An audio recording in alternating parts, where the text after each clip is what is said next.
Labas vakaras. Puikiai ir įdomi 3 dienas vykusi konferencija beveik baigėsi. Jos finaliniu akordu arba akcentu taps ką tik prasidėjusi diskusija, jos pavadinimas "Kam priklauso Vilnius". Tai yra diskusija ir kartu susitikimas su 4 tautų atstovais. Leiskit pristatyti diskusijos dalyvius. Pradėsiu nuo Nacionalinės Martyno Mažvydo bibliotekos judaistikos skyriaus vadovės, daktaros Laros Lempert. Labas vakaras. Šalia manęs yra Lenkijos istorijos instituto Varšuvoje direktorius Robert Kostro. Dobrý večer. Muziejaus. Atsiprašau, muziejaus direktorius Robert Kostro, Lietuvos istorijos instituto direktorius profesorius Alvydas Nikžentaitis ir literatas, kultūrologas, Europos humanitarinio universiteto dėstytojas Serhej Harecki. Diskusiją moderuosiu aš, kultūros istorikas Aurimas Švedas. Taigi, kalbės kiekvienas kaip norės, kas lietuviškai, kas lenkiškai. Ir pirmą klausimą leiskit profesoriau užduoti jums, kada jūs pasiūlėt diskusijos temą, kam priklauso Vilnius. Aš priėmiau jūsų pasiūlymą skeptiškai, nes pagalvojau, kad jeigu prisiminti 20 ir 21 amžiaus sandūrą, tada šitas klausimas skambėjo naujai, aktualiai, provokuojančiai, kėlė daug diskusijų ir aistrų. Dabar istorikai jau yra nemažai padirbėję ir tas atminties studijų laukas istorikams jau yra pažįstamas. Ir todėl jūsų pasiūlymas sukėlė tam tikrą abejonę, ar mes sugebėsim ką nors naujo pasakyti. Ypač turint omeny, kad susirinkę profesionalai, kurie 3 dienas kalba apie Vilnių, apie jo praeitį, apie istoriją, apie atmintį, tai kokį jūs šitai diskusijai keliat pagrindinį tikslą arba uždavinį? Kaip jūs galvojat suaktualint tą klausimą? Iš kokios perspektyvos pažvelgti? Aš labai gerai atsimenu visą Vilniaus jubiliejaus rengimo programą. Šita Vilniaus jubiliejaus rengimo programa, kadangi visi žinom, kokiom aplinkybėm jį buvo rengiama, tai iš pradžių buvo COVID-as, niekas neturėjo laiko ją užsiimti, paskui prasidėjo karas Ukrainoje, bet tada jau prasidėjus karui Ukrainoje visgi buvo susirinko žmonių grupė Istorijos institute ir mes kalbėjom apie viso Vilniaus jubiliejaus programą. Ir tada irgi tuose pradinėse diskusijose, kuriuose jūs irgi dalyvavot, jūs atsimenat, kad buvo labai daug kalbama apie Vilniaus kaip politinio regiono tam tikrą centrą, apie Vilniaus reikšmę regionui. Ir jau tada gimė ta tokia šiaip mintis, kad mes kalbėdami apie Vilnių, mes negalim kalbėti be tam tikros kultūrinės dimensijos. Tuo tarpu šiaip toje formuluotėje ir tuose ginčuose dėl Vilniaus, kurio vyko 20 amžiaus pirmoji pusėje pagrindė, atgarsiai šitų ginčų dar ir kai kada ir dabar girdisi visų pirma už šitų visų pretenzijų slypėjo ne tik tai tam tikri politiniai teritoriniai reikalavimai, bet šitie politiniai teritoriniai reikalavimai, jie išplaukė ir iš tam tikrų kultūrinių aspiracijų. Ir neatsitiktinai jau kažkada prieš beveik gerą dešimtmetį vykdydami panašų projektą apie Vilnių mes buvom suformavę tokią tezę, kad Vilnius yra 4 tautų savotiška sostinė, tautų, kurios turi tam tikrą emocinį ryšį su Vilnium. Tai visų pirma, aišku, pačių lietuvių, leiskit būti egoistų, žydų, lenkų, bet ir baltarusių. Prie visos pagarbos, sakykime, totorių ar kokių karaimų bendruomenė, jos buvo per mažos, kad suformuluotų tokias labai aiškiai artikuliuotas ir kultūriniais argumentais remiamas ambicijas, o tuo tarpu dažnai kalbam apie Vilnių kaip ir apie tokį rusų miestą ar ukrainiečių miestą, bet šitos tautos iš tikrųjų nesugebėjo sukurti tokio emocinio ryšio. Tai man iš tikrųjų šitą diskusiją, man ir kai kartu norėjusi pabrėžti Vilniaus svarbą per kultūrinį aspektą, kuris pasireiškia tose kovose dėl Vilniaus, o kartu ir pabrėžti tam tikrą momentą, kurį visą laiką reikia pabrėžti, kalbant apie Vilnių, tokių jubiliejų metu, kad Vilnių kūrė ne vien lietuviai, bet visų pirma tos tautos, kurios suformavo savo ir tam tikrą emocinį ryšį su šituo miestu, su šita vietovė. Ačiū, profesoriau. Aš tik noriu pasakyti, kad kai tik tai pirmą kartą pasakys garbus pokalbininkai, iš karto kviesiu konferencijos dalyvius įsijungti pokalbį, nes mes esam profesionalų tarpe. Tie žiūrovai, kurie mus stebi, jie taip pat, esu įstikinęs, turi ką pasakyti. Ir jeigu salėje yra Mindaugas, aš paprašysiu Mindaugo pagalbos, nes aš pastebėjau, kad Sergejui neveikia vertimo aparatas, gal būtų galima atnešti kitą. Na, o pirmasis klausimas iš esmės ir padiktuotas Alvydo Nikžentaičio pristatomojo žodžio: Vilniečių esama, Vilniečių tampama, kultūros plotmė žinoma, labai padeda tai tapatybei susiformuoti. Tai ir pakalbėkim, kaip skirtingos Vilniuje gyvenančių žmonių tapatybės formavosi, kaip jos lėmė santykį su šiuo miestu ir kada ir kaip tų išvardintų 4 bendrijų ir atminties bendruomenių žmonės sukūrė Vilniaus kaip išskirtinio miesto vaizdinį, kokiais argumentais tą pasakojimą apie šitą miestą ir jo svarbą grindė, kaip šitas Vilniaus vaizdinys kito bėgant laikui. Miela Lara, gal galima pradėti nuo jūsų? Ačiū labai. Aš dabar, klausydamasi jūsų abiejų, profesoriaus Nikžentaičio ir jūsų, Aurimai, aš pagalvojau, kad nesu tą mintimą jau, bet pagalvojau apie tai, kad iš tikrųjų labai svarbus buvo šitie žodžiai kultūrinis, emocinis ryšius, ar ne? Ryšys su miestu, bet tuo pačiu ir tapatybinis ryšys. Tai kalbant apie žydų bendruomenę, ir galbūt jūs iš mane lauksite, kad aš kalbėčiau dabar apie Lietuvos Jeruzalę, bet prie šito pavadinimo gal dar grįšiu veikiau norėdama jį dekonstruoti šiek tiek. Aš noriu pasakyti, kad iš mano perspektyvos, žinoma, galima su tuo diskutuoti, tas iš viso klausimas, ar Vilnius priklauso žydams ar nepriklauso žydams, jis galėjo būti keliamas tik tai iš 20 amžiaus perspektyvos. Tuomet, ir kodėl? Tuomet, kai jau visų praėjusių žydų istorijos, čia žydų buvimo čia amžių, tas sukaupta energija, ar ne, jinai iš tikrųjų perėjo į naują tiek demografinį, tiek kultūrinį lygį.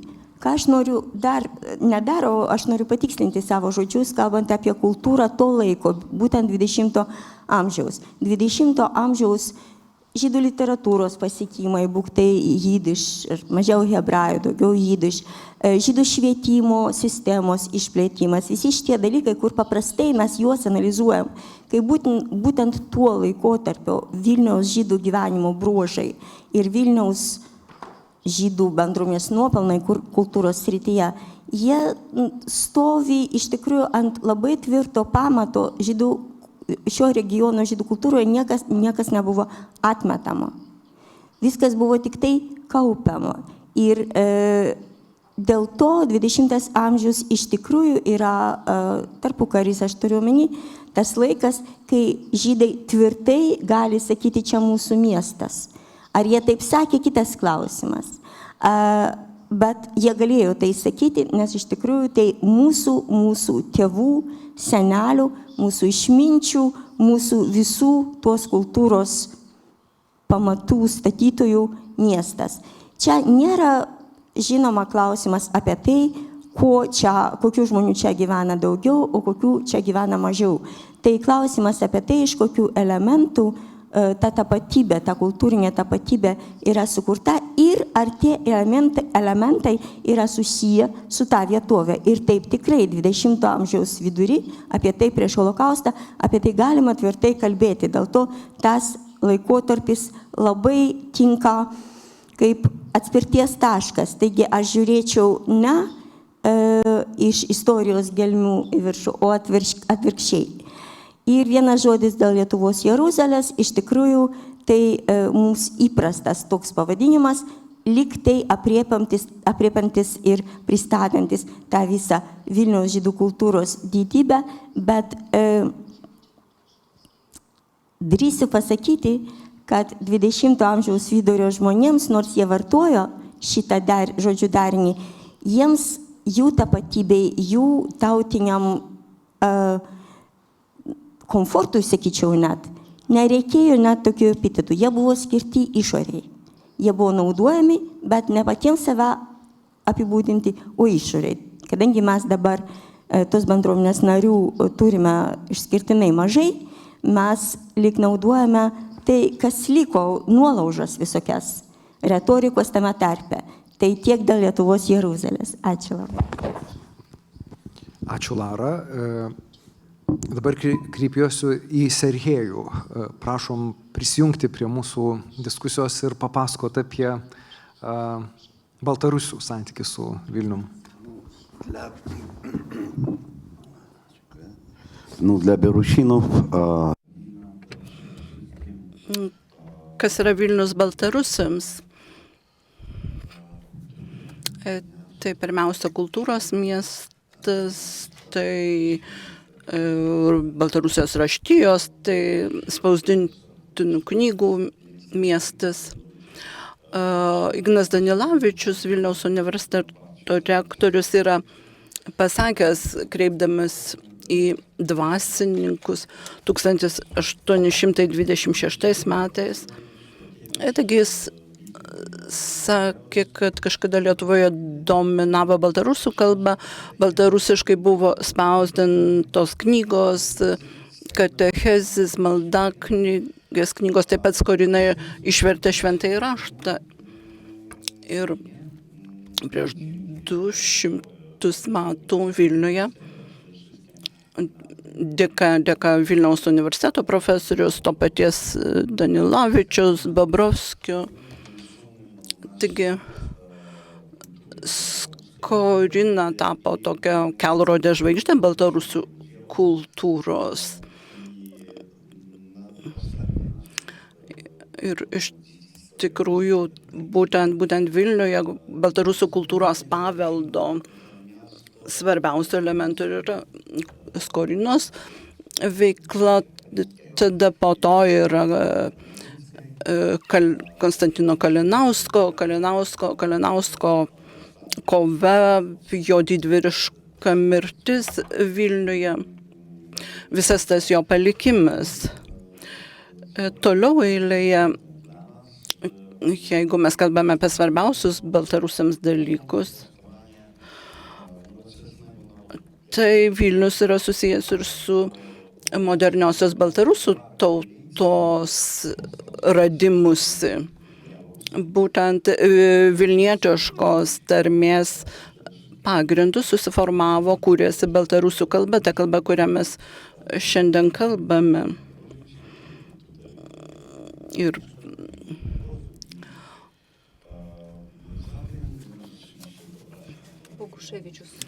taigi paminėtini Boguševičius, Bronislavas Taraškevičius, tai yra žmonės kilę Vilniaus krašte, kurie kūrė baltarusų kalbos gramatiką.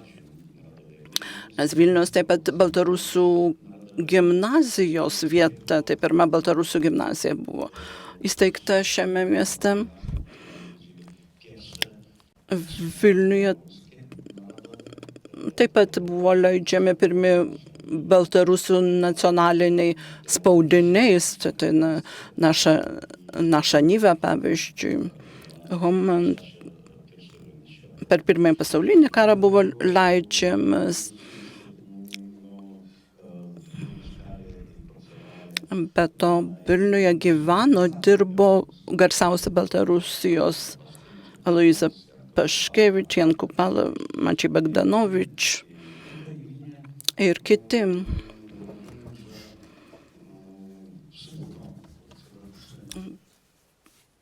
Bet to, tai viskas, kas susijęs su šiuolaikinė nauja Baltarusija, kūrėsi Vilniuje po antrojo pasaulinio karo.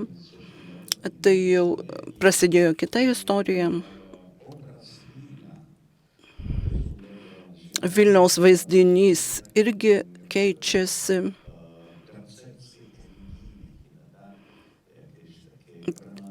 Tai tas vaizdinys formuojasi kaip romantiškas, toks įgauna elegijos formų, be abejo, didžiausias dėmesys skiriamas kultūrai, tapybai.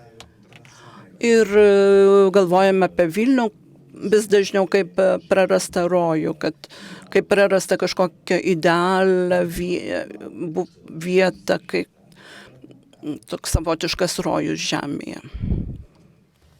Labai prašau Robert Kostro įsijungti mūsų pokalbį. Bardzo dziękuję za. Dėkoju už pakvietimą dalyvauti diskusijoje. Lenkams Vilnius visų pirma yra literatūros miestas, vertėtų pradėti nuo Mickevičiaus. Tai pirmas tas susidūrimas su Vilniumi, netgi su Lietuva. Tai kai mes kalbame, pavyzdžiui, apie Lenkų moksleivius, tai būtent kurie lanko mokyklas, tai pirmiausia, jie ten susiduria su literatūra, su Mickevičiaus kūryba, po to yra Aušros vartų vaizdinys labai paplitęs.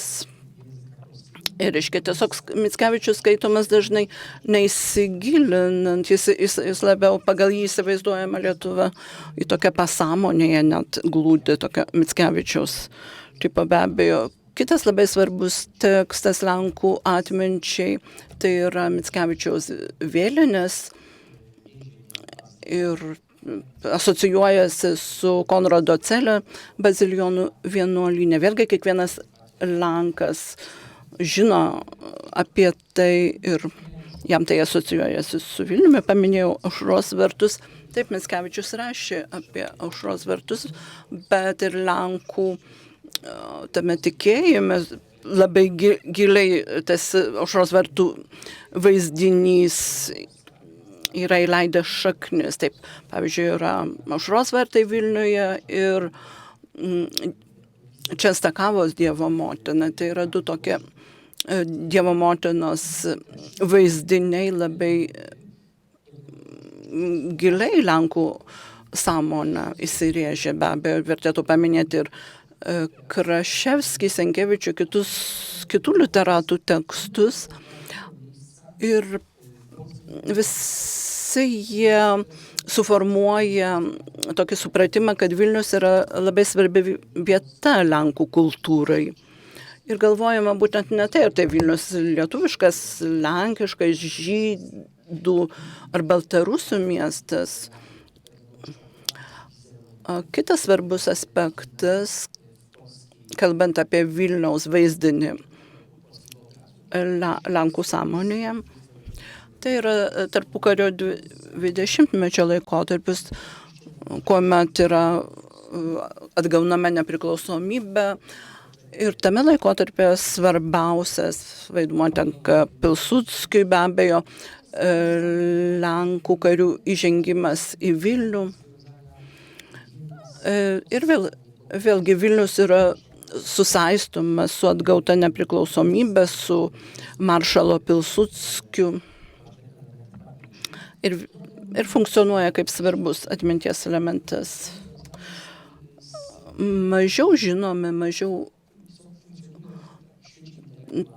yra dalykai, kurie paplitę inteligentų, intelektualistų tarpe ir jie yra susiję būtent su tarpukario Vilniaus kultūra. Taigi čia svarbia vieta užima Vilniaus universitetas, vėl tam tikrais romantizmo aspektais tai susiję, nes yra Mickevičius, yra Lelevelis. Tačiau universitetas yra svarbi mokslo vieta ir prisimenami profesoriai, pavyzdžiui, Marijan Zdžichovski, Česlovas Milošas daug apie jį rašė, kalbėjo ir taip pat Žagarų studentų draugija, toks Vilniaus avangardas. Ir dar vienas svarbus dalykas, tai Mackevičiai, Stanislovas ir Juzefas Mackevičiai. Taigi Milošas ir broliai Mackevičiai susieja Vilnių su kita istorinė epocha, tuomet, kai Vilnius nustoja būti Lenkijos miestu, o tie tekstai, ypač Mackevičių ir Milošo, jie ypač paplito vakaruose, buvo labai skaitomi. Ir 8-9 dešimtmetyje jie buvo ir Lenkijoje paplitę, būtent Lenkijos pogrindžio spaustuvėse buvo jau tekstai spausdinami ir platinami. Ir čia tiek Mackevičius, tiek Milošo kūriniuose tas Vilnius pristatomas kaip daugiatautis miestas, taigi jau kitaip imama žiūrėti ir pristatyti Vilnių, nei buvo tarpukario laikotarpiu. Taip pat Ježy Giedroičius irgi yra giliai įleidęs šaknis į Lietuvą, į Vilniaus kraštą, į Vilnių. Čia galima netgi tam tikrų panašumų rasti su Pilsudskiu, su Mackevičiumi, nes jie turi ypatingą santykį tiek su miesto kultūriniu, tiek su etniniu aspektais.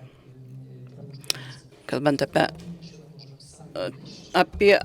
miestą, bet ir apie Vilniaus kraštą, tai verta prisiminti ir Tadeušą Konvickį, kuris irgi formuoja jau tą naują tokį vaizdinį Vilniaus.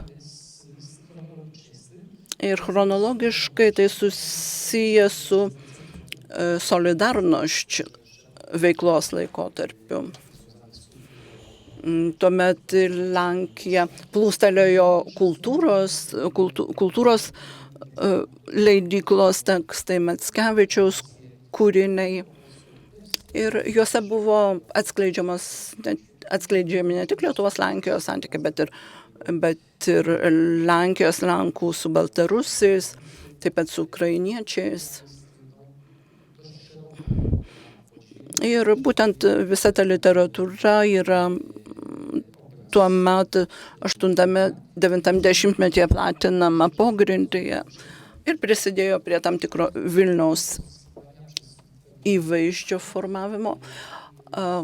Kitas etapas, tai kai Lietuva atgavo nepriklausomybę, sąjūdžio veikla, taip pat Lenkijos politikų atvykimas į Vilnių 1991 metų sausį. Ir tai irgi yra įsirėžę į Lenkų sąmonę.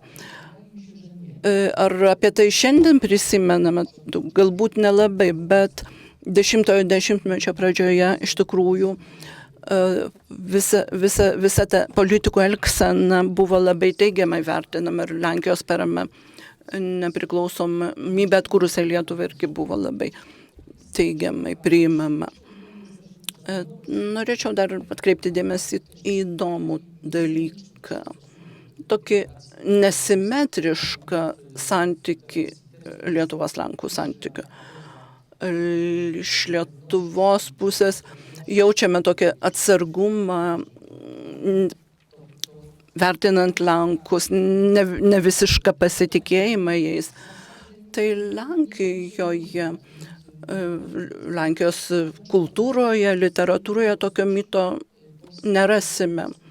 Kaip tik Lenkų tradicijai yra būdinga tai, kad Lenkai didžiuojasi netgi savotiškai, kaip snobai elgėsi, pabrėždami savo lietuvišką kilmę, ką darė, sakykime, Pilsudskis.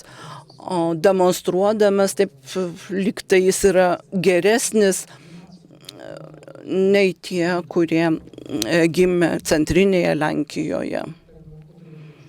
Ir būtent ta kilmė susijusi su Lietuva, tai buvo savotiškas politikų skiriamasis ženklas ir jie tuo didžiavosi. Lab, kad prieškario Vilnius tai nebuvo pilsudskininkų miestas. Labai sudėtingas uždavinys nusakyti, kaip lietuvių santykis su Vilniumi formavosi, keitėsi, kaip mes, kaip atminties bendruomenė, vis dar ieškom to santykio su savo svarbiausiu miestu.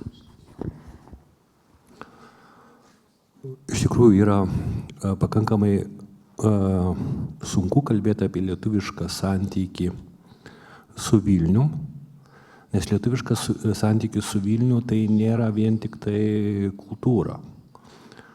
Aš pasakyčiau netgi, kad galvodamas, nuo ko čia reikės pradėti, aš netgi sugalvojau tokį terminą, kad lietuviai iki šiol turi Vilniaus kompleksą. Ir šitas kompleksas iš visų pirma net ir daro tam tikrą įtaką mūsų santykiams su kaimynais. Turbūt visi dabar dar ir čia salėje esantys lietuviai, gerai, visi esat girdėję visą neseniai vykstančias diskusijas apie taip vadinamą litvinizmą, kad, kur pagrindinis punktas yra tai, kad baltarusiai ne tik savinasi mūsų Lietuvos didžiosios kunigaikštystės istoriją, bet ir per tai nori atimti iš mūsų Vilnių. Jeigu mes žiūrėsim į mūsų santykius su Lenkija, tai tas nepasitikėjimas Lenkams, jis visą laiką atsiremia į Vilniaus klausimą.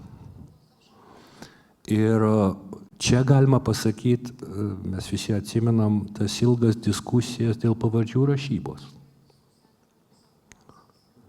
Ir man buvo pačiam savotiškas atradimas, kai aš šito klausimu kalbėjausi su vieno Vilniaus universiteto profesorium, filosofu, labai išsilavinusiu žmogum.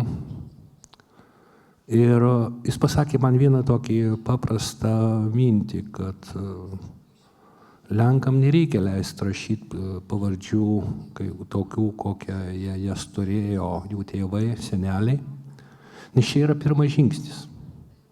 Po to jie norės autonomijos, o galų gale jie iš mūsų atims Vilnių. Čia buvo šiek tiek užsiminta apie Vilnių kaip apie Pilsudskio miestą. Kai kurie kolegos dalyvavo ir jubiliejiniai pirmą kartą Vilniuje vykusioj Pilsudskio konferencijai. Man teko būti vienu organizatorių šitų konferencijos ir galiu pasakyti, dabar jau praėjus kuriam laikui, kad šitas Vilniaus kompleksas visų pirma vos nesužlugdė šitos konferencijos. O problema buvo tame, kad vykstant pasirengimui tai konferencijai, Lenkijoje startavo tokia akcija, kad reikia įsirinkti vaizdelį, koks bus lenkiškuose pasuose. Ir vienu metu pirmavo Aušros vartų atvaizdas. Tuometiniai Lietuvos politikai, kurie iš pradžių tylom rėmė pačios konferencijos idėją, jie pasakė, kad su Lenkais kalbėtis yra neįmanoma, nes Lenkai iš pradžių nori įdėti į pasus Aušros vartus, o paskui ir pasimti visą Vilnių. Tai yra dar vienas pavyzdys iš mūsų nesenos istorijos ir dėl to iš esmės ieškant priežasčių, kaip būtent toks kompleksas susiformavo, reikėtų grįžti būtent į tuos laikus, kada formavosi Vilniaus kaip lietuviško miesto vaizdinys. Ir aišku, šitoj vietoj, kalbant šitą temą, būtų galbūt geriau, kad vietoj manęs čia sėdėtų mano kolega Dangiras Mačiulis, kuris iš tikrųjų pilnai atskleidė, kaip formavosi būtent tas Vilniaus vaizdinys. Manau, kas mus visus čia sėdinčius jungia, tai galbūt iš dalies chronologija, kada formavosi taip vadinami nacionaliniai miesto vaizdiniai, lenkiško Vilniaus vaizdinys, žydiško Vilniaus vaizdinys ir iš dalies baltarusiško Vilniaus vaizdinys, nes lietuviško, lenkiško, žydiško miesto vaizdiniai, jie formavosi nacionalizmo epochoje, XIX amžiaus pabaigoje, XX amžiaus pradžioje. Baltarusija čia yra šiokia tokia išimtis, nes irgi tas miesto vaizdinys baltarusiškas irgi pradėjo formuotis XX amžiuje, bet tokias galutinės formas, mano galva, kiek mes stebėjom, galėsim dėl to padiskutuoti, įsigavo tik tai sovietmečio laikotarpio, tada atsirado ir Vilnius baltarusių poezijoje, kas labai svarbu. Tai būtent grįžtant į XX amžiaus pradžią ir neneigiant, sakykime, tam tikrų Vilniaus reikšmės nacionalinio atgimimo procese, mano galva svarbiausią momentą Vilniaus komplekso, o kartu ir Vilniaus vaizdinio susiformavime turėjo 20 metai, kuriuos neseniai vienas Lietuvoje leidžiamas lenkiškas laikraštis pavadino Lenkijos kariuomenės išvadavimo dieną, kad Lenkija išvadavo 20 metais Vilnių iš kažko tai. Tai arba Vilniaus užėmimas. Ir tada iš tikrųjų faktiškai visoje Lietuvoje startavo Vilniaus vadavimo akcija, už kurios stovėjo labai konkrečios draugijos ir pamokos, savotiškas švietimas, suformavo Vilniečio pasas, Vilniaus vadavimo dienos, suformavo ne tik tai Vilniaus kaip lietuviško miesto vaizdinį, bet kaip išimtinai lietuviško miesto vaizdinį. Ir dėl to 39 metais kai kurie lietuviai atėję į Vilnių labai stebėjosi, kad šitą mieste yra ir labai daug Lenkų. Jiems tai buvo staigmena, nes tas vaizdinys, kuris buvo Vilniaus kūriamas Kaune, kitur visoje Lietuvoje, jis lenkišką elementą visiškai eliminavo. Šiaip, jeigu mes kalbam apie tą Vilniaus vaizdinį ir tuos pagrindinius simbolius, per kuriuos buvo formuojamas Vilniaus vaizdinys tuo metu ir iš dalies šitie simboliai jie išlieka ir dabar, kalbant apie lietuvišką Vilnių, mes matom tam tikrus panašumus su lenkiškuoju modeliu. Tai šitas Vilniaus vaizdinį mes galime rasti nacionalinių mitų atitikmenį ir čia tokiom svarbiausiom figūrom buvo be jokios abejonės tie patys Aušros vartai, Gedimino bokštas kaip kunigaikščių lietuviško miesto, sakykime, įsikūnijimas, katedra kaip tam tikra, sakykime, vieta, kur visų pirma buvo palaidotas kitas nacionalinis didvyris Vytautas. Ir šito vaizdinio, Vilniaus lietuviško vaizdinio susiformavimas, mano supratimu, ir aplinkybės, kokios jos formavosi, mano galva ir parodė, ant kiek yra svarbu kalbėti apie tas įvairias kovas dėl Vilniaus ir tas kultūrinės aspiracijas, kadangi būtent kalbėjimas tokioj būtent kompanijoje galbūt kažkada mums ir padės įveikti tuos, sakykime, tas lietuviškas baimės, lietuviškas kompleksas. Ir pabaigai norėčiau pasakyti, kad vilčių, kad šitie kompleksai ne politiniam lygmenį, bet grinai kultūriniam lygmenį gali būti įveikti, jūs rodė vėlgi mūsų tam tikri prieš kelius metus vykdyto projekto rezultatai ir visų pirma sociologų atlikti tyrimai ir konkrečiai Irenos Šutinienės atlikti tyrimai, kuriuose buvo formuluojamas klausimas, kokių paminklų ar kokių ženklų Vilniui pasigesta Vilniečiai ir su kuo identifikuoja, sakykime, Vilnių kiti miesto gyventojai. Tai jeigu kitiem miestų gyventojams buvo labai svarbu tie su centriniais lietuvių mitais susiję ženklai, tai Vilniečiai visų pirma būtent ir akcentavo, kad jiems yra be galo svarbu ženklai, mažieji paminkliukai, primenantys žydų kultūrą,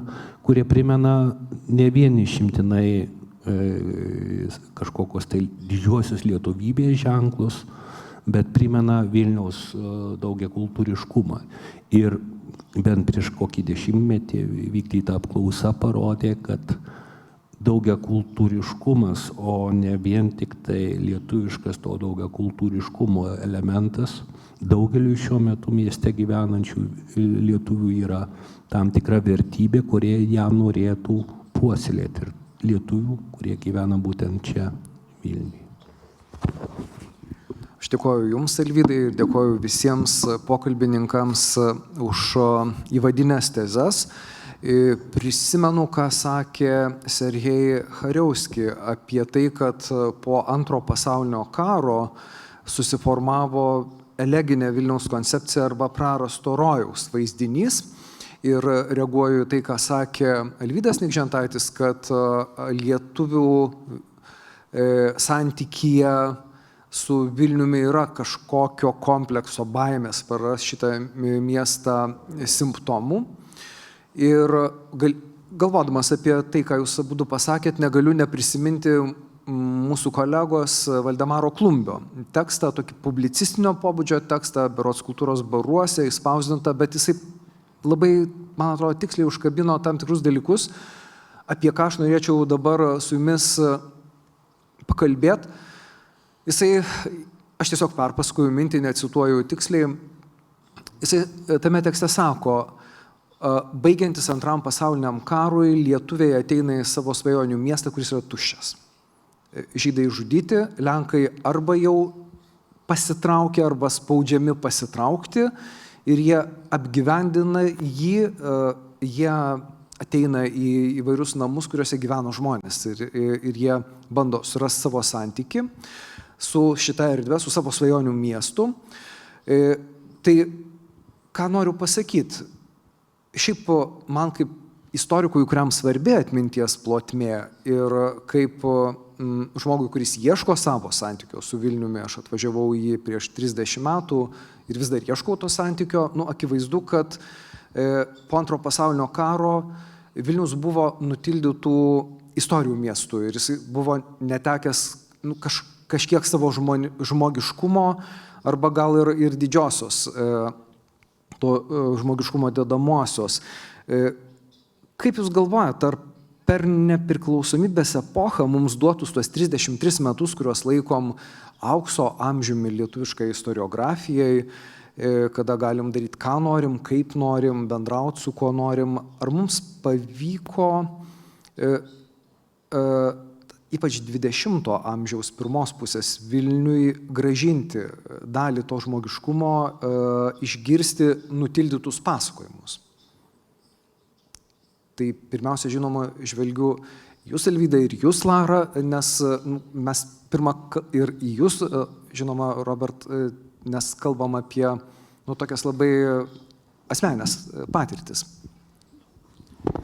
Ačiū. Aš labai nelengva yra kalbėti apie dalykus, kuriuos išgyveni.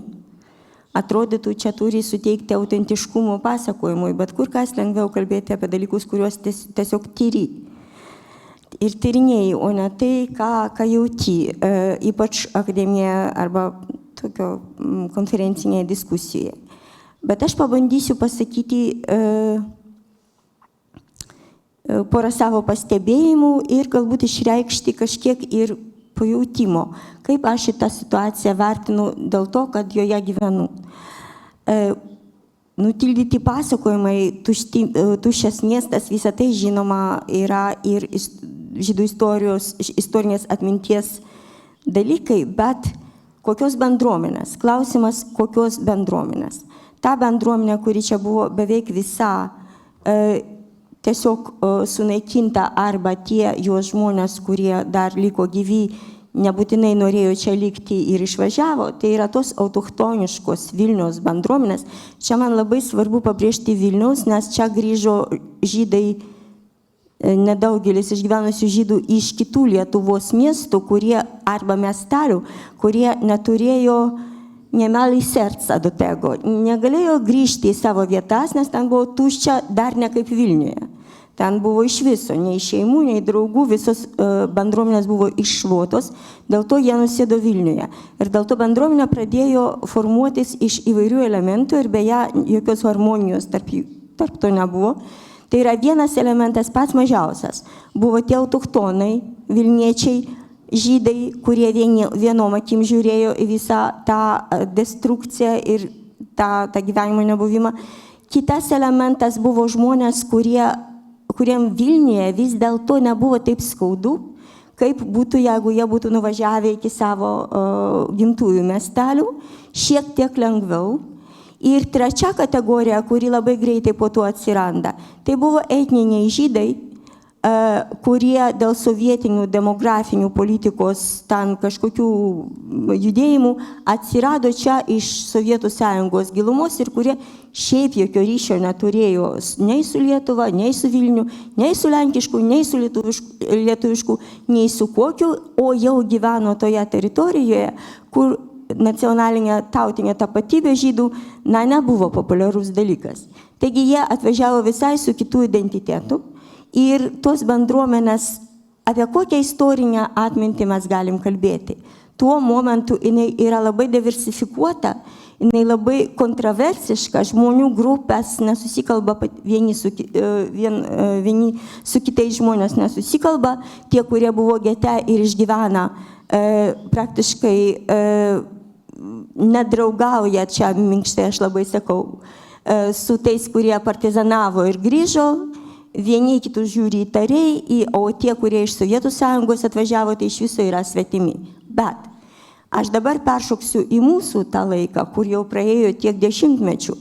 Bendruomenė, aš nepasakyčiau, kad tapo homogenizuota, bet lemiamų faktorių tapo tai, kad gimė vaikai ir anūkai tuose šeimuose, kurios Vilniuje liko. Žinoma, jūs visi žinote, kad ir buvo kitas judėjimo procesas, kai pradėjo žmonės emigruoti į Izraelį. Bet paimkime dabartinę bendruomenę. Ir jinai yra per silpna ir per maža, mano akim žiūrint, tam, kad iš tikrųjų pasisakytų visais klausimais atvirai. Tarkime, jeigu tai yra antisemitizmo atvejai, tai žinoma pasisakys bendruomenės lyderystė ir kiti žmonės ir taip toliau. Bet jeigu tai, pavyzdžiui, yra Šabado paminklas, ar ne, kuris Šabadas buvo toks galingas vyras ir jam pastatė tokį mažą patronizuojantį paminklėlį, prie kurio kiekvienas gali ateiti ir paglostyti galvytę arba ten vandens nešėjas, aš dabar ne estetinę pusę vertinu. Aš sakau, kad tokiuose situacijose bendruomenė neranda balso, o tiesiog yra patenkinta. Tuo tarpu, kai prisimenant tą bendruomenę, kurią aš minėjau prieš antrąjį pasaulinį karą, kokia jinai buvo, ten tikrai nuomonių atvirumas buvo labai platus ir įvairovė taip pat. Šiandien žydų bendruomenė yra tiesiog dėkinga už tai, kad kai kalbama iš viso gerai, kalbama kažkaip teigiamai, bandoma prisiminti, atiduodama atminties duoklę, bet kalbėti apie tai, kad mes kada nors atitiksime, atrasime tą santykį su Vilniumi, kurį turėjo prieškarinė bendruomenė, man atrodo, yra absoliučiai utopiška. Ir atsiprašau už pesimizmą.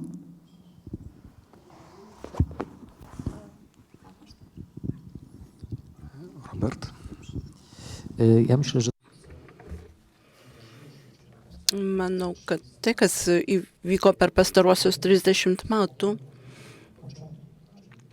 tai aš jau šiek tiek apie pradžią kalbėjau, kad 90-ojo dešimtmečio epocha, tas laikotarpis, tai yra tokių daugiakultūrinių šaknų, būtent Lenkijos istorijos daugiakultūriškumo atradimas Lenkijos, Lenkų baltarusių, Lenkų lietuvių, Lenkų ukrainiečių. Ir būtent ta nepriklausomos literatūros, emigracinės literatūros prieiga kaip tik leido giliau tuos dalykus pažinti. Kalbant apie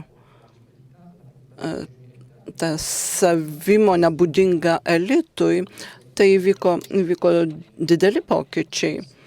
Ir pavyzdžiui, tas Vilniaus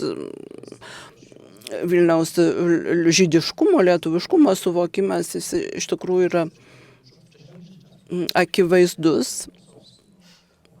Tai Bardachas, Losovskis, ir kiti istorikai, čia derėtų įvertinti jų indėlį, nes jie plėtojo temą susijusią su Vilniumi. Pastaraisiais metais buvo įgyvendinta daug įvairių įdomių projektų, pavyzdžiui, Vilniaus Gaonui skirta paroda Varšuvoje. Manau, kad galbūt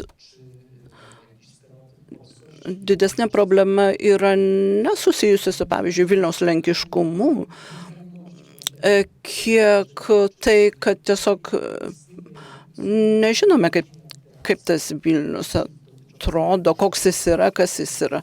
Taip, mes turime sąsajų, susijėjame Vilnius su tam tikra literatūra, su tam tikrais kūriniais, bet mes visiškai nepažįstame šiuolaikinio Vilniaus.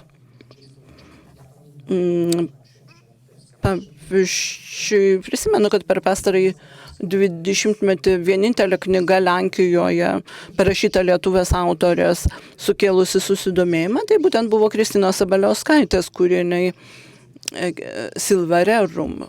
Ir ten iš tikrųjų tiražas didelis, geri pardavimai, tai vienintelis kūrinys, kuris pasakoja be kita ko apie Vilnių. Herkaus Kunčiaus irgi kūryba yra įdomi, bet jau pasiekė daug siauresnį ratą skaitytojų.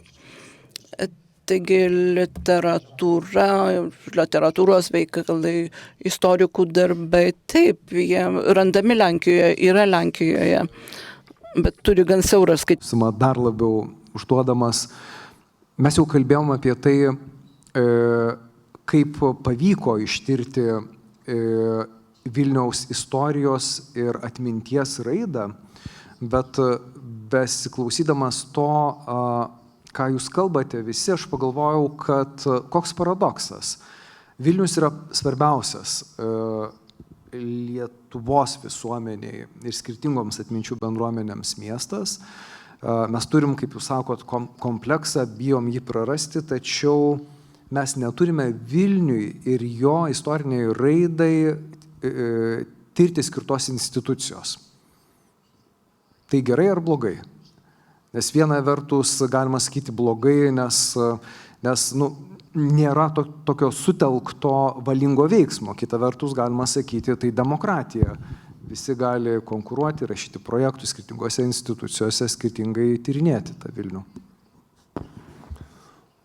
Aš visgi pasirinksiu iš pradžių atsakinėti į pirmą jūsų klausimą ir pabandysiu jį pats šitą sukomplikuoti, nes į jūsų tą klausimą, kalbėdamas ne kaip kažkokios lietuvių bendruomenės narys, nes aš čia irgi esu, kaip galima sakyti, nesenas gyventojas tik tai nuo studijų laikų, bet pabandysiu pasižiūrėti iš tokių dviejų perspektyvų, kaip bendruomenės ir istorikų pozicijos. Ir į šitą klausimą apie, sakykime, kiek mes Vilniaus istorijas girdim, kiek mes jas nutilom, aš galėčiau atsakyti kaip optimistas ir kaip šitą pesimistas. Galbūt kad pabaiga būtų optimistiškesnė, aš tiesiog pabandysiu istoriškai pasižiūrėti atsakyti į šitą klausimą, bet irgi negrįždamas į labai senus laikus, o prisimindamas Vilniaus rotušėje vykusi nobelistų susitikimą, kuriam dalyvavo Česlovas Milošas, Šimborska, Günter Grass ir dalyvavo Lietuvos rašytojas Tomas Venclova. Ir man iki šiol įsiminė Česlovo Milošo žodžiai, kai jis kalbėjo apie daugiakultūrinį Vilnių, apie Vilniaus svarbą įvairiom tautom, o kartu pridūrė, kad apie tai, kokį vaidmenį Vilnius turėjo žydų kultūrai, jis sužinojo, kada jis išvažiavo iš Vilniaus ir atsidūrė Jungtinėse Amerikos valstijose. Mes galim sakyti, kad tiek, sakykime, tiek tarpukario Vilnių žmonės čia gyveno savuose getuose, jeigu Lenkai net nesidomėjo, kurie buvo kita didžiausia grupė, kas yra žydai, kokie yra žydų kultūros pasiekimai. Lygiai tą patį galima pasakyti, kad ir lietuviam tai nebuvo per daug įdomu. Tai kai mes dabar žiūrim sakykime, į Vilnių, tai mes galim pasakyti, kad mes jau bent garsiai kalbam apie tai, kad Vilniui be lietuvių būta dar ir kitų, tegul ne taip jau labai reikšmingų grupių, apie kurias reikia iš tikrųjų kalbėti. Tai šitas supratimas jis iš tikrųjų yra, bet kitas dalykas, jeigu mes pasižiūrime į šitą problemą iš istorikų cecho, ir šitą problemą man dar labiau išryškėjo, kai mes kartu su kolegom iš Lenkijos ir visų pirma, Robertai, su jūsų muziejum pradėjom daryti bendras istorinės parodas apie tuos pačius įvykius. Ir mes supratom, kad mes apie tuos pačius įvykius turim visiškai skirtingas narracijas. Mes iki šiol turim, pavyzdžiui, apie tą patį 63 metų sukilimą. Mes iki šiol turim visiškai atskirą lietuvišką naraciją apie tą sukilimą. Mes visiškai turim atskirą naraciją lenkišką. Galbūt mes turim ir visišką atskirą baltarusišką naraciją. Tai kai aš žiūriu, sakykime, ką mes žinom, kokie yra lietuvių tyrinėjimai apie, sakykime, kasdienį gyvenimą Vilniuje Antro pasaulinio karo metais. Arba kai mes bandom nagrinėti Vilniaus miesto savivaldą XIX amžiuje. Aš tiesą pasakius savo laiku labai džiaugiausi, kada jau šitą temą buvo pradėtos rašyti pirmos disertacijos. Bet mes iki šiol esam tik tai to proceso, kad Vilnius buvo daugiakultūrinis miestas, kad čia gyveno daugelis bendruomenių, mes esam tik tai pradžioj, kad bandyti lipdyti tokį bendrą vaizdą, kuriame mes sugebėtumėm matyti ir kitus pasakojimus. Bet šiaip tai noriu užbaigti tokiu optimistinių dalykų. Šiaip tam tikras lūžio tašką tam tikrą rodo, jeigu apie tokį etniškai nevienalytišką miestą, iš dalies tarsi svetimą, o kartu tarsi ir savą, imamos rengti istorijos sintezijas. Tai aš tikiuosi, kad šių metų pabaigoje, vėliausiai kitų metų pradžioje pasirodys naujausia Vilniaus istorijos sintezija.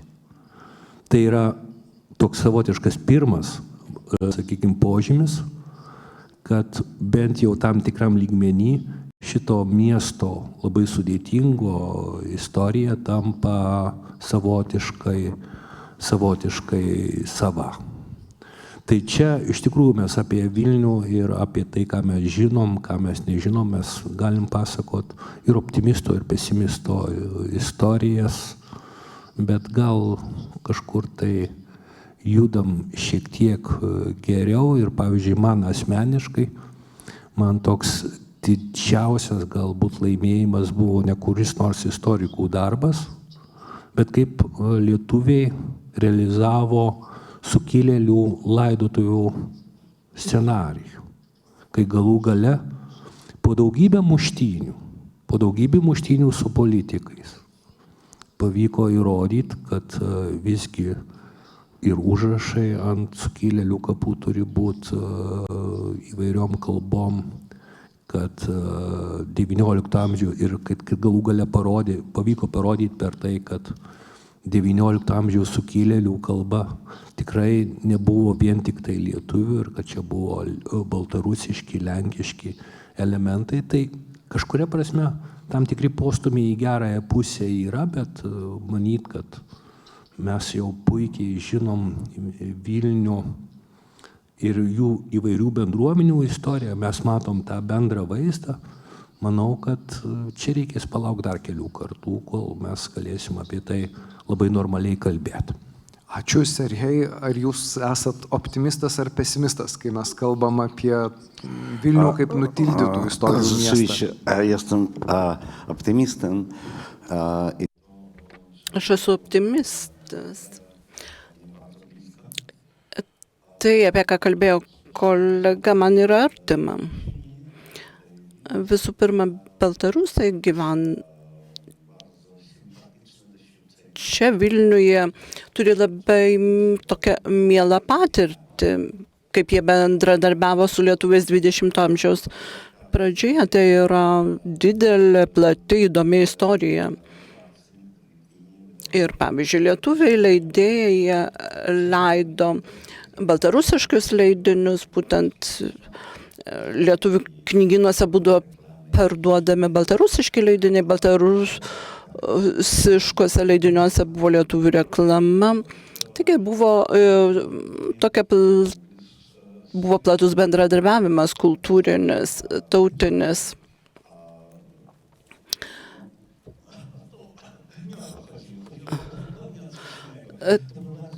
Tai yra, iš tikrųjų, buvo miela. Vyskupo Matulaičio dėka, būtent Vilniaus bažnyčiose buvo aukojamas mišios baltarusų kalba, taip pat ir Vilniaus krašte. Stepano Kerio žmona Loiza Paškevič, tai yra žinoma baltarusų tautinio atgimimo veikėja. Taigi buvo ir daugiau žinomų lietuvių ir baltarusių mišrių šeimų. Ir apie tai verta garsiai kalbėti. Taigi turėjome laikotarpį tokį, kai lietuviai ir baltarusai buvo kartu, tai suteikė vilties. Baltarusai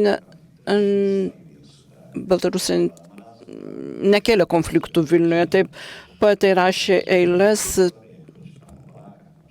tapytojai tapė. Tai iš tikrųjų ta istorija mūsų tarpusavio labai skiriasi nuo lietuvių ir lenkų istorijos. Verta kalbėti apie Krajovcų patirtį. Smolenčiukas apie tai rašė. Verta galvoti apie bendradarbiavimą ir jo vaisius. Pokalbio besiklausančius mūsų kolegas ir jeigu turit ką pridurti, pasiginčyti, paklausti, pasisakyti, prašom. Mindaugas jums atneš mikrofoną.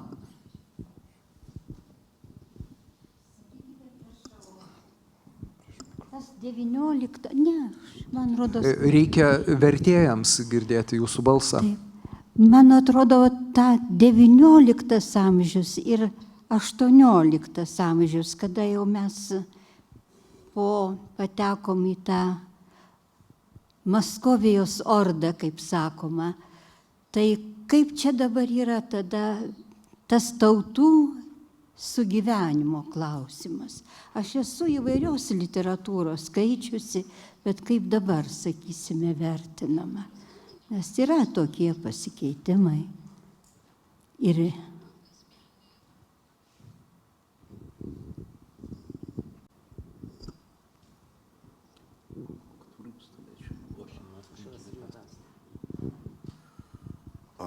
no moim zdaniem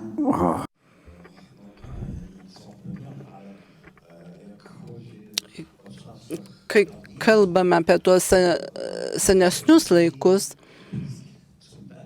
tai mūsų vizijos turi daugiau panašumų negu skiriasi. Kalbant apie 1863 metų sukilimą, tai jis irgi susijęs su Baltarusių tokiu nacionaliniu pakilimu. Tai Baltarusiai didžiuojasi, kad turi tokį didvyrį kaip Kalinauskas, leidinio Pravda Mužicka leidėjai irgi yra svarbus tam atminties naratyve. Taip pat kai kalbame apie Kostiuškos sukilimą, apie 1831 metų sukilimą, tai mes tikrai turime daug panašumų kalbėdami apie tuos, net kalbant apie 19 amžių, net iki 1863 metų sukilimo, tai laikotarpis, kai čia dar nebuvo gerai susiformavęs tas nacionalinis tapatumas, tai nebuvo to, kad kažkas jautėsi tik lietuvių, kažkas tik lenkų. Tai pavyzdžiui, ir Milošius, kaip rašė, tai jis jautėsi tos senosios Lietuvos gyventojų, piliečių, tai nebuvo tokio padalijimo į tautas, kaip mes dabar suvokiame tą tautiškumą. Be abejo, Kostiuškai dar gyvam esant, tai jau ta Žečpospolita, abiejų tautų respublika nustojo egzistuoti. Mickevičius iš viso apie ją žinojo tik pagal pasakojimus. Ir 19 amžiaus pabaiga, 20 amžiaus pradžia, tai būtent tas metas, kai išsiskiria trijų tautų keliai, tiesiog imasi formuotis atskiros nacijos. Tai norėčiau prisiminti būtent Krokuvos nacionalinėme muziejuje surengtą parodą Vilna. Dabar kaip tik ją galime pamatyti Vilniuje, tą parodą. Tai įdomi patirtis, įdomus pavyzdys, tai vienas svarbiausių Lenkijos muziejų pristatė labai įdomią parodą apie Vilnių. Ir būtent toje parodoje atskleidžiami tie ir tautiniai elementai, būtent lenkiško Vilniaus, lietuviško Vilniaus, žydiško Vilniaus. Ir tai būtent tos temos atskleidžiamos per kūrybą, per meno kūrinius, per paveikslus. Čia tiesiog toks komentaras, tokia mintis susijusi su tais nutildytais pasakojimais ir kai paklausiau, kai ponia Lara Lempertienė taip labai, na kaip sakius, gerai nupiešė tą dabartinę, sakykime, žydų bendruomenės vaizdą, žodžiu, kas tai yra. Aš manau, kad šitoj diskusijoje galbūt praverstų ir vietinių Lenkų kažkas balsas, taip sakant, nes vis tiek ne visi po karo išvažiavo, labai nemažai liko ir ta bendruomenė tai nėra Lenkijos Lenkai ir tai vėlgi nėra, taip sakant, etniškai lietuviai. Ir, žodžiu, tai yra šiek tiek kas kita, negu kad, sakykime, pokalbis tarp Lietuvos ir Lenkijos. Ir irgi šiek tiek ta bendruomenė, dabar tai ne, bet buvo ir marginalizuojama, nes pavyzdžiui po karo juk pavardės buvo rusinamos, po to tas reiškia toks atsirado, nežinau, naratyvas, kad vietiniai Lenkai tai yra sulenkėję lietuviai. Žodžiu, labai praverstų čia galbūt ir tas vietinio Lenko, reiškia, irgi matymas šitos problematikos. Ir reikėtų vietinio Vilniaus lietuvio irgi reikėtų. Bet jį būtų sudėtingiau surasti. Tai tada aš jau privalau pasakyti, kad ir žmogaus, kuris yra žydas ir gimęs Vilniuje, nes aš esu ne tas žmogus. Aš čia atsiradau irgi tik tai studijoms, čia žinoma praėjo didesnė mano gyvenimo dalis, bet kai aš kalbėjau apie žydų bendruomenės vaizdinį, aš kalbėjau tik tai iš dalies kaip jos, ta prasme, aš tikrai nesu autochtonė, aš turiu nelabai daug teisų apie tai kalbėti, aš galiu kalbėti kaip stebėtoja, bet iš vidaus yra žmonių daugiau vilnietiškų negu aš. Prašom dar pasakyti, Mindaugai, aš matau, viena ponia pakėlė ranką.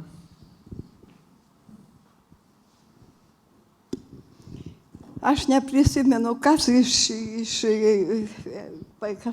scenos pasakė apie tą ištuštėjusį Vilnių. Aš noriu kažką kitą pasakyti, reiškia visai kitokią nuomonę. Aš baigiau mokyklą Lelivelio. Ta mokykla buvo organizuota 44 metais, reiškia iš karto po karo. Mokykla buvo labai didelė ir perkelta buvo į Antakalnį. Ir, reiškia, yra žurnalistė, kuri parašė knygą Zawsze wierni Piątce. Čia buvo 5. legendarinė Vilniaus Lenkų mokykla. Ir jūs sakot, ištuštėja Vilnius. Mokykla buvo didžiulė, jinai iš pradžių buvo filharmonijos pastate, o paskui perkelta į Antakalnį. Šiemet yra, atrodo, 80-75 metai jubiliejus, sekančiais metais bus. Yra daug žmonių, kurie baigė pirmas, antras leidimas tos mokyklos. Ir sakot, ištuštėja. Kokie buvo pirmieji būdai mokytis, kadangi buvo labai šalta, tai mokiniai eidavo į mokyklą iš viso Vilniaus ir nešė kiekvienas po poliano, prašau išversti, prašau, medienos gabalą, tam, kad pašildyti tą mokyklą. Abiturientai šitos mokyklos, absolventai Lenkijoje labai daug išvažiavę, taip kad Vilnius ne visiškai ištuštėja, o yra, kaip sakant, liudininkų, kurie žino, kaip ta mokykla atrodė. Aš žinau, aišku, iš knygos, ale čia yra labai žinomas dalykas. O mokykla buvo antiek žinoma, kad joje dėstė Mendelejevo mokinys, profesorius Kučevskis. Čia, kadangi Vilniaus universitetas buvo uždarytas, tai daug profesorių tapo mokytojais. Ir toj mokykloj chemiją dėstė mokytojas, jau tada mokytojas, ne profesorius Kučevskis. Ir pasakojo absolventė šitų laikų, kad jinai stojo į mediciną, čia irgi labai žinoma gydytoja, akušerė, ginekologė, daktarė Stružanovska Balsienė, kuri tarp kitko priėmė 25 000 gimdymų. Tai jinai pasakojo, kada egzaminatorius paklausė, kas tave mokino chemijos, per chemijos egzaminą. Jinai pasakė, taip ir atsakė, kai buvo mokytojas Kučevskis. Sako, tai aš tave neklausinėsiu, iš karto tau duodu 4. Ale aišku, jinai nesutiko, nes klausimas konkurso ir jinai atsakinėjo ir gavo 5. Taip, kad nežinau, ar įdomu jums buvo, bet čia toks ištuštėjęs. Ačiū labai, mes apie tokias gyvas istorijas ir kalbėjom, kad jų reikia kuo daugiau, kad suprastume apie to meto miestą, įvertindami žmogiškasias patirtis. Ar dar yra klausimų, komentarų, ar norinčių pasisakyti?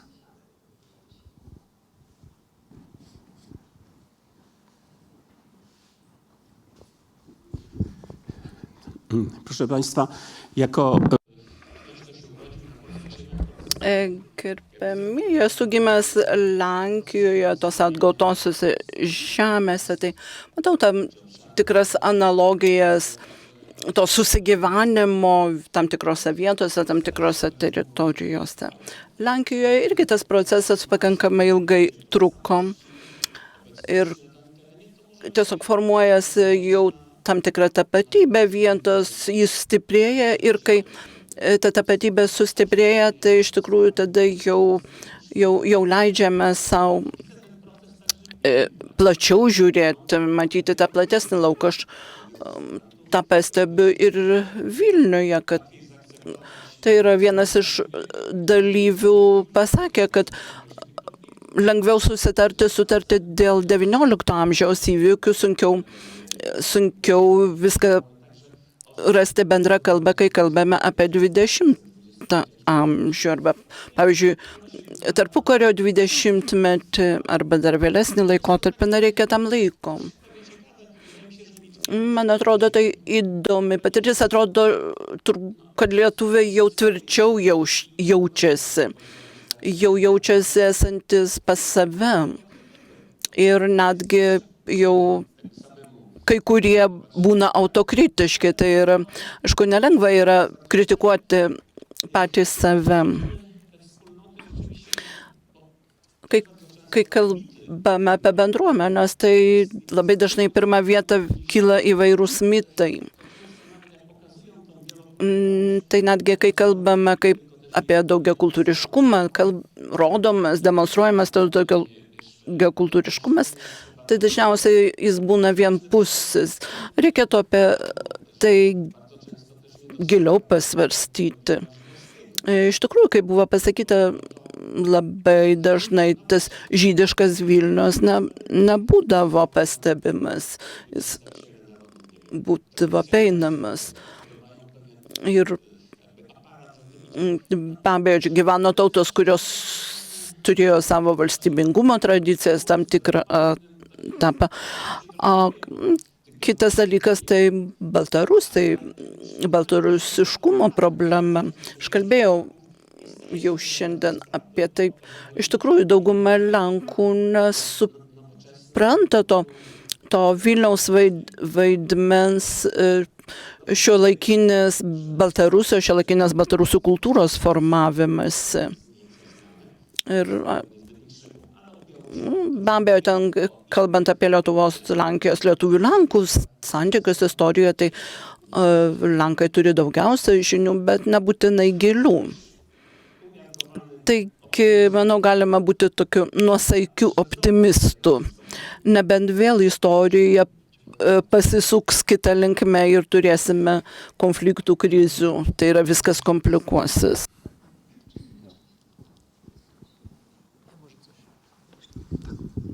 Aš vėlgi pasakysiu tokį trupinėlį. Aš norėčiau, kad istorikai būtų labai principingi. Pavyzdžiui, Seime buvo toks stendas didžiulis pristatytas kaip Kostiuška Lenkijos generolas. Dabar Amerikoje irgi pristatomas, kad generolas Lenkijoje yra ten karinis, kaip jis pasakyti, amerikiečiai, kur irgi Lenkijos generolas. Bet aš suradau straipsnį, reiškia, žurnale Lietuva, trimitė, kur Kostiuškas, autentiškas jau pateiktas laiškas, kuris sako, jis pasipiktinęs, kad aš joks ne Lenkijos generolas, aš esu lietuvis ir aš noriu į Lietuvą ir tarnauti noriu Lietuvą. Tai šitokią noriu pastabą. Nu dabar ir dėl popiežiaus irgi man, aš čia nieko nesakau, man klausimas tik tai, kad popiežiaus, reiškia, motina yra iš Radviliškio Lietuvaitį. Tai irgi niekur negirdėjau dabartinėje spaudoje. Tai reiškia, Lietuvos istorijos institutas turėtų padirbėti, daugiau darbo įdėti į mūsų istoriją, o ne, pavyzdžiui, netyrėt nieko apie mažosios Lietuvos lietuvių tautą. Ką jūs tyrinėjat? Nieko netyrinėjat. Ten nėra mūsų istorikų, ten estai dirba, reiškia, Purvino yra toks straipsnė parašyta. Vat iš Estijos yra, bet iš Lietuvos nėra. O ten lietuvių tauta buvo pavergta, reiškia, germanizuojama. O, pavyzdžiui, Tilžės Ragainės regione 90% lietuviai, lietuviškos pavardės visos yra. Klausykit, tai apsileidimas. Atsiprašau. Ačiū labai. Direktoriau, tikriausiai nėra nė vienos konferencijos, kurioje jūs nesat baromas už tai, kad institutas dirba blogai. Tai žiūrėkit, duokit man gal tada pasakyti ir pasiguost vienu tokiu dalyku. Aš galiu pasakyti, kad Lietuvos istorikai dirba geriau negu Lenkijos istorikai. Atsiprašau, dar kartą. Lietuvos istorikai dirba geriau negu Lenkijos istorikai. Ir čia aš kalbu labai konkrečiai apie Kosciuškos atvejį. Kai reikėjo šiek tiek tarpininkauti politikam rengiant sukilėlių palaidojimo scenarijų, tai vienas iš pagrindinių argumentų, kodėl politikai turėtų istorikų klausyti, mes visą laiką sakėm, jūs nesekit Lenkų ir Baltarusių pavyzdžių. Kaip tik prieš tai kilo toks pakankamai didžiulis konfliktas dėl paminklo Kosciuškai, kurį Baltarusiai pastatė Šveicarijoje ir užrašė, kad Baltarusių tautos sūnui. Tada Lenkų pusė lygiai taip pat šito dalyko užprotestavo, liepė nuimti šitą lentą. Tai mes buvom protingesni ir mes jau bent jau išaiškinom, kad į Kosciušką jis yra ne tik tai lietuvių kultūros vertybė, ne tik tai Lietuvos kultūra, istorija svarbus asmenybė, bet mes negalim čia ignoruoti ir jos svarbos baltarusiškai ir lenkiškai kultūrai. Tai aš noriu labai pagirti Lietuvos istorikus, jie tikrai pasirodė protingesni bent jau už baltarusių bendruomenę Šveicarijoje narius ir už Lenkų politikus. Man, direktoriau, atrodo, kad vėl gausim Bart, nes Sergej, kol jūs kalbėjot, mojavo pirštu. Так, удокладнение, так, там... Norėčiau patikslinti. Buvo kalbama apie baltarusišką žemę, o ne apie baltarusių tautą. Čia baltarusių žemė sūnui.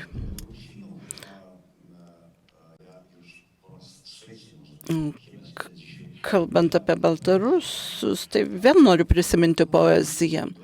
Yra baltarusių liaudies giesmės, dainos apie Kosciušką. Iš tikrųjų, tai labai senos giesmės. Ir būtent tose dainose yra atskleidžiama atskleidžiamas tas baltarusių požiūris į Kosciuškos vertinimas. Taip, kad iš tikrųjų tas Šveicarijoje konfliktas buvo išspręstas. Mes Kosciušką galime pasidalinti, bet tikrai neatiduosime Kosciuškos jums. Prašau. Tęsiant apie Kosciušką, tai be abejo diskusijos dalyviai žino apie tai, bet aš studentavimo laikaus rengiau, reiškia, tokio inventorių ir dirbau bute, kur mirė Kosciuška. Ir galiu patikinti, kad jis tikrai nieko nerašė lietuvių kalba. Jis buvo istorinė prasme lietuvis. Beveik baigėsi, tai grįžtu prie klausimo, kurio man labai gaila, kurį profesorius Alvydas Nikžentaitis taip oriai ignoravo. Ir kviečiu visus diskusijos dalyvius pasidalinti trumpom įžvalgom. Tai vis tik tai kokius pirmailės svarbos uždavinius jūs matot ir galite įvardinti, kai mes kalbam, mastom, tyrinėjam Vilnių kaip skirtingų etninių, religinių ir atminties bendruomenių sugyvenimo ir kūrybos miestą. Ką reikėtų šitoj sferoj daryti ir ar reikia Vilniui Vilniaus istorijos tyrimų institutą?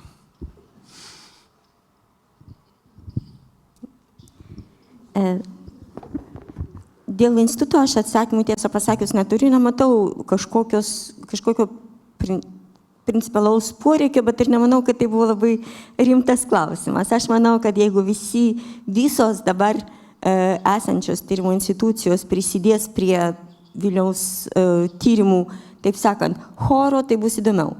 Kaip iš esmės vyksta ir dabar. Kas dėl dalykų, kurie padarytini, arba kurių galbūt reikia vengti. Tai vėlgi iš savo perspektyvos, ne iš savo perspektyvos kaip žydės, o gal ir žydės, bet ir žydų kultūros tyrėjus, aš pasakysiu apie porą žodžių apie tą ypatingą situaciją, kuri čia tviro visą laiką, mes jos neminim. Kad žydų bendruomenės šiaip situacija yra ypatinga. Nėra kam pretenduoti į tą Vilnių, nėra su kuo aktualiai diskutuoti, kieno yra Vilnius šiandien. Ta prasme, žydai negali tame dalyvauti, tiesiog negali, neturi tokios galimybės. Dėl to žydų kultūros vietoje, žydų kultūros temos, žydų istorijos temos pasidarė šiek tiek pavojinga teritorija. Yra toks terminas hefker, niekieno. Tai yra galimos labai laisvos interpretacijos, galima, jeigu nėra tos bendruomenės, kuri tai daro, tai gali daryti kiti. Ir iš tikrųjų yra labai plona riba tarp interpretacijų laisvės ir nejautrumo. Ir va šitoje vietoje klaidų yra daug, aš jų neminėsiu, bet norėčiau, kad jų nebūtų. Bet kita vertus, nenoriu aš šiandien tik tai va taip juodai skambėti. Aš šiaip labai džiaugiuosi, kad vis daugiau ir daugiau Lietuvos visuomenė ir Vilniaus visuomenė gali paskaityti ir sužinoti apie vilniečius žydus, jų istoriją, jų veikimą ir sąveiką šiame mieste. Ir dalykas, kurio man labai norėtųsi, ir aš tikiuosi, kad būtent tokia bus ta sintetinė studija, kad mes išvengtume, kaip ir buvo išvengta šioje konferencijoje, kažkokio aptarimo žydų atskirai, o kalbėtume apie žydus vilniečius kartu su kitais vilniečiais.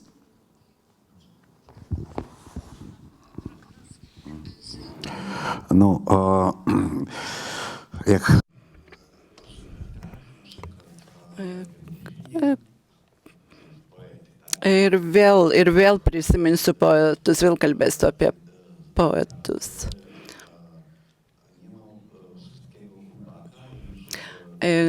Verta prisiminti Kulbą, kad jis yra išverstas. Ką dar būtų galima padaryti, kad priartinti literatūrą, kultūrą. Gal pradėkime, pavyzdžiui, nuo Kulbako kūrybos. Jis yra beveik visas išverstas į baltarusų kalbą. Verčiame šiuolaikinę lietuvių literatūrą į baltarusų kalbą. Pavyzdžiui, Gavelio Vilniaus pokerį išvertėme į baltarusų kalbą. Kai kurių kitų rašytojų.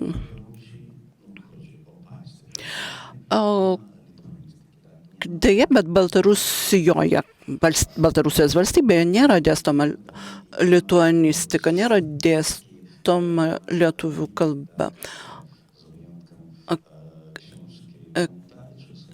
Kaip nėra ir Lietuvoje daug žinovų ir Baltarusijos, ir baltarusistus, vadinkim taip, išskyrus Kamuntavičių. Taigi, Baltarusija tikrai turi tyrinėti Lietuvos istoriją, o lietuviai turėtų tyrinėti, kas vyko tarp lietuvių ir baltarusų prieš šimtmečius. Be abejo, kai kalbame apie mokslinius ryšius tarp baltarusių ir lenkų, tai tie moksliniai ryšiai pakankamai intensyvūs yra.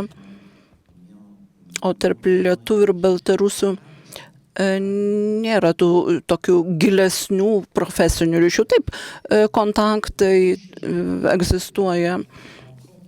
Kalbant apie mokslinius ryšius, apie tyriamąjį darbą, tai Lenkijoje tikrai mes turime labai daug tyrimų ir ryšių tiek su lietuviais, tiek su žydais. Kai kalbame be abejo apie Vilniaus Lietuvos tyrimus.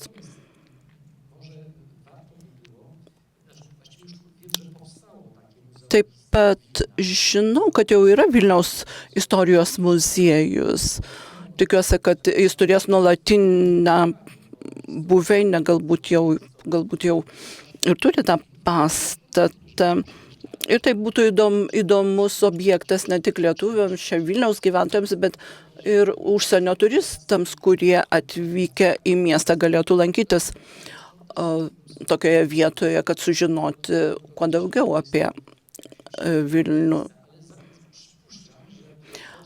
Aš manau, kad turbūt Lenkijos turistai atvykę į Vilnių daugiausia lankotės su Lenkais susijusias Vilniaus vietas. Ir pavyzdžiui, kai atvyksta turistinės grupės, tai norėtųsi, kad apsilankytų ne tik Aušros vartus ar į Bazilijonų vienuolyną, bet pavyzdžiui, kad aplankytų ir televizijos bokštą, istorinę vietą lietuviams Lietuvai. Ir kad tie visi gyventojai lietuviai, lenkai, taip pat svečiai atvykstantis į Vilnių, kad tai būtų jų vieta, kad jiems būtų įdomu sužinoti apie tą miestą. Aš prisimenu dabar savo ekskursiją į Lvovą ir ten mes aplankėme visą Lvovą, bet ne karto neišgirdau žodžio Lenkija. Taip sukėlė nuostabą. Svarbiausia, kad būtų suvokiama, kad Vilnius yra pakankamai svarbus ir mokslinė prasme objektas ir tirtų kuo daugiau įvairių institucijų istorikų ir gal nereikėtų biurokratizuoti Vilniaus istorijos tyrinėjimų. Nereikėtų. Ir visą laiką konkurencija tarp istorikų bendruomenių, jie yra visą laiką labai sveika ir tuo mes labai ir džiaugiamės ir ačiū Dievui nebeturi istorikai kuris nors centras kažkokio monopolio. Dėl bendrų tyrimų tai yra labai paprastas pasakymas. Reikia pabandyti išgirsti kitus ir stengtis, kad tu pats būtum išgirstas. Tebūnie šitie žodžiai išvadinių diskusijos sakiniu. Aš dėkoju Robert Kostro, Larai Lempert, Alvydui Nikžentaičiui, Sergejai Hariauski. Aš taip pat dėkoju visiems jums, konferencijos dalyviai, už intensyvų darbą, kurį jūs darė 3 dienas. Dėkoju konferencijos organizatoriui pagrindiniam Mindaugui Klovui ir jo pagalbininkams ir moksliniai tai tarybai, kurią jisai buvo sutelkęs šalia savęs, organizaciniam komitetui ir visiems pagalbininkams iš valdovų rūmų. Ačiū Jums labai. Konferencija baigėsi. Mindaugai, ar turi žodį, kuriuo nori visus palydėti namo? Tai tavo tada vardu linkiu visiems gero savaitgalio.